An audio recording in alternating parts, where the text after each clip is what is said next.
सम्मानीय शिक्षक साथियों, आपका एक बार फिर से स्वागत है टोटल नॉलेज एजुकेशन चैनल पर। इस वीडियो में हम देखेंगे एक महत्वपूर्ण जानकारी एजुकेशन पोर्टल 3.0 पर टीसी लेकर आए छात्रों को आप मैप कैसे करेंगे, किस ऑप्शन के द्वारा उन्हें मैप किया जाएगा। तो इस जानकारी को यहाँ पर हम देखते हैं। आप किसी भी ब्राउज़र पर सर्च करें एजुकेशन पोर्टल 3.0। जैसे ही सर्च करते हैं तो जो यहाँ पर साइट ओपन होती है इस पर क्लिक कर दें। इस पर क्लिक करेंगे तो लॉगिन के लिए यहाँ ऑप्शन उपलब्ध होता है। आप विद्यालय का डाइस कोड लिखें, यूजर नेम में पासवर्ड लिखें और कैप्चा फिल करें, लॉगिन पर क्लिक कर दें तो एजुकेशन पोर्टल 3.0 लॉगिन हो जाता है। जैसे ही एजुकेशन पोर्टल 3.0 को लॉगिन करते हैं पेज ओपन होता है। लेफ्ट साइड में देख रहे हैं आप ऑप्शन। अब ऐसे छात्रों को आप मैप करना चाहते हैं जो आपके विद्यालय में टीसी लेकर आए हैं। कक्षा 2 से 12 में वह छात्र हो सकते हैं और टीसी वाले छात्र कक्षा 1 में भी हो सकते हैं। जैसे प्रारंभ में किसी विद्यालय ने किसी छात्र का एडमिशन अपने विद्यालय में कर लिया पूल लिस्ट देखकर, या जो सूची उपलब्ध है एजुकेशन पोर्टल पर कक्षा 1 में जो छात्र पात्र हैं एडमिशन लेने हेतु, वहाँ से समग्र आईडी प्राप्त करके आपने एडमिशन कर लिया। फिर अभिभावक आपसे कहते हैं कि हमें टीसी चाहिए और आपने कक्षा 1 में एडमिशन किया और उसे टीसी प्रदान कर दी। अब अन्य विद्यालय में छात्र जाता है या हमारे विद्यालय में ही आता है तो वह छात्र किस प्रकार से मैप होगा। तो छात्रों से संबंधित कार्य करना आप चाहते हैं तो स्टूडेंट डायरेक्टरी पर क्लिक करें। जैसे ही क्लिक करेंगे यहाँ आप देख रहे हैं तीसरे नंबर पर ऑप्शन है डिटेल स्टूडेंट एडमिशन। इस ऑप्शन पर आप क्लिक करेंगे। इस ऑप्शन पर जैसे ही क्लिक करेंगे तो यह पेज ओपन होता है। अब आप जैसे ही डिटेल स्टूडेंट एडमिशन को क्लिक करेंगे तो यह पेज ओपन होगा। यहाँ आप देख रहे हैं detail student admission student registration. सर्वप्रथम छात्र की समग्र आईडी यहाँ पर एंटर करें और सर्च पर क्लिक कर दें। सर्च पर जैसे ही क्लिक करेंगे तो छात्र की जानकारी इस प्रकार से ओपन होगी। स्टूडेंट नेम इन इंग्लिश, इसमें आप सुधार नहीं कर सकते। स्टूडेंट नेम इन हिंदी, इसमें भी सुधार नहीं कर सकते। जेंडर यहाँ पर सिलेक्ट करें। डेट ऑफ बर्थ छात्र की आपको पहले से ही सिलेक्ट मिलेगी। ब्लड ग्रुप, कैटेगरी, रिलीजन भी सिलेक्ट करें। फादर नेम, मदर नेम और मोबाइल नंबर भी यहाँ पर लिखना अनिवार्य है। ईमेल आईडी यदि उपलब्ध है तो आप लिख दें और उपलब्ध नहीं है तो लिखना अनिवार्य नहीं है। विमुक्त स्टेटस, यदि इसमें से कुछ है तो आप ऑप्शन को क्लिक करें। स्टेटस यहाँ पर ओपन होंगे। आप छात्र के अनुसार यहाँ विमुक्त स्टेटस सेलेक्ट कर दें। डोमिसाइल में एस सेलेक्ट करें। रेसिडेंट टाइप रूरल है या अर्बन है उसे सिलेक्ट करें। बीपीएल कार्ड की स्थिति और स्टूडेंट डिसेबिलिटी, इस प्रकार से ऑप्शन आप सेलेक्ट करेंगे। स्टूडेंट एड्रेस एज पर समग्र, छात्र की समग्र आईडी के अनुसार यहाँ पर एड्रेस ओपन होगा। अब इसमें कुछ आप सुधार करना चाहते हैं तो सुधार कर सकते हैं और एड्रेस सही हो तो यही एड्रेस यहाँ पर रहने दें। इस प्रकार से एड्रेस की जानकारी आप फिल करेंगे। अब additional information required for scholarship purpose, छात्र की स्कॉलर हेतु यहाँ आप इस जानकारी को फिल करेंगे। जैसे स्टूडेंट अपर आईडी यदि बन गई है तो अपर आईडी लिखेंगे। ओनली गर्ल चाइल्ड एस या नो सेलेक्ट करेंगे। एज चाइल्ड ट्वेंस यदि जुड़वा हैं तो आप एस सेलेक्ट करेंगे, अन्यथा नो सेलेक्ट रहेगा। नंबर ऑफ सिबलिंग, यहाँ पर भाई बहनों की संख्या, जो भी छात्र के भाई बहन हैं उनकी संख्या यहाँ सेलेक्ट करना है। एज स्टूडेंट ऑर्फन, इसका अर्थ होता है क्या छात्र अनाथ है।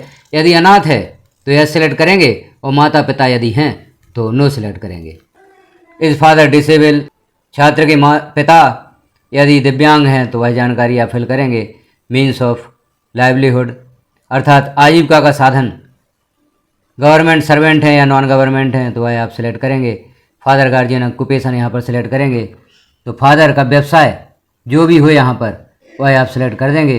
जैसे गवर्नमेंट सर्विस, लेबर और मंडी, हमाल, तुलावट और भी आप देखें यहाँ पर तो हम यहाँ अदर सेलेक्ट कर देते हैं। इनमें से कोई ना होने पर मदर ऑक्यूपेशन हाउस वाइफ हैं। पेरेंट गार्जियन इनकम भी यहाँ पर लिखना है जो उनकी सालाना इनकम है।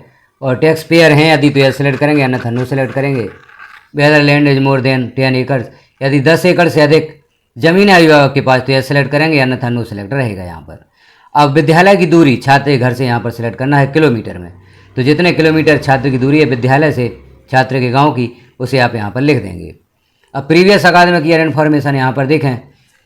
प्रीवियस ईयर में छात्र किस विद्यालय में अध्ययनरत था उसका डाइस कोड आपको लिखना होगा और क्लास किस कक्षा में विगत वर्ष में था उस कक्षा को आप यहाँ पर सिलेक्ट कर देंगे।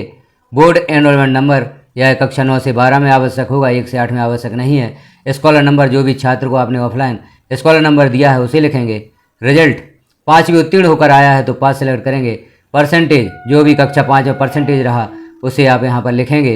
एप्लीकेबल फॉर स्टूडेंट रेसिडेंस, यहाँ पर छात्र के रेसिडेंस से संबंधित जानकारी हमें फिल करना है। तो यस या नो में आप यहाँ पर सिलेक्ट करेंगे। जैसे यहाँ हमने यस सिलेक्ट किया है तो स्टूडेंट रेसिडेंस टाइप आप यहाँ देखिए हॉस्टल और स्टूडेंट रेसिडेंट सब टाइप भी यहाँ पर सिलेक्ट करना है। तो पूर्व वर्ष में यदि छात्र हॉस्टल में था तो हमें यहाँ पर जानकारी देना है, और पूर्व ईयर में यदि हॉस्टल में नहीं था, क्योंकि यहाँ पर हम प्रीवियस अकादमिक ईयर की जानकारी दे रहे हैं, तो नो सिलेक्ट कर देंगे आप। अब करंट ईयर वर्तमान सत्र की जानकारी यहाँ पर देना है। वर्तमान सत्र में जिस विद्यालय में छात्र का एडमिशन हुआ था, आपके विद्यालय के यहाँ पर डैशबोर्ड प्रदर्शित होगा। अकादमिक ईयर 2026-27 होगा। डेट ऑफ एडमिशन जिस दिनांक में आपने छात्र को एडमिशन दिया है वह दिनांक सेलेक्ट करेंगे।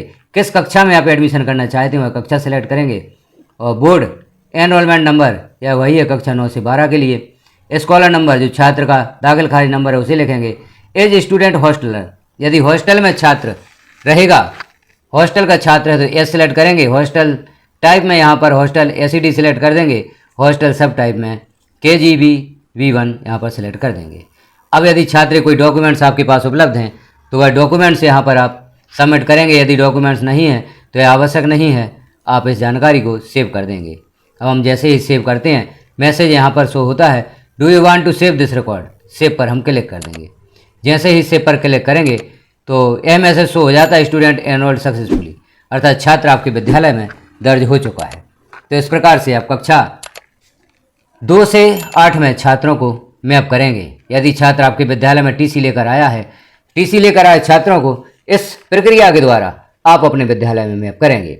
अब वह छात्र कक्षा 1 का हो सकता है यदि किसी अन्य विद्यालय से वह TC लेकर आया है। न्यू फ्रेश छात्र है, अभी उसका कभी भी एडमिशन एजुकेशन पोर्टल 3.0 पर नहीं हुआ, तो पहले ऑप्शन से न्यू स्टूडेंट एडमिशन से वह मैप होगा। और यदि TC उसे एक बार प्रदान कर दी जाती है एजुकेशन पोर्टल 3.0 पर, तो डिटेल स्टूडेंट एडमिशन से ऐसे छात्रों को मैप करना होगा, और इसी प्रक्रिया के द्वारा आप करेंगे। तो जानकारी कैसी लगी आपको कमेंट में एक बार अवश्य बताएं। जानकारी अच्छी लगी हो तो एक लाइक करें, एक कमेंट करें, वीडियो को अन्य साथियों में शेयर करें ताकि उन्हें भी जानकारी प्राप्त हो सके कि TC लेकर आए छात्रों को आप किस प्रकार से मैप करेंगे। हमारे साथ बने रहें, चैनल को सब्सक्राइब कर लें, बेल आइकन को क्लिक कराल पर प्रेस कर दें ताकि इस प्रकार की महत्वपूर्ण जानकारी आपको नोटिफिकेशन के रूप में प्राप्त होती रहे। वीडियो को लास्ट तक देखने के लिए आपका धन्यवाद।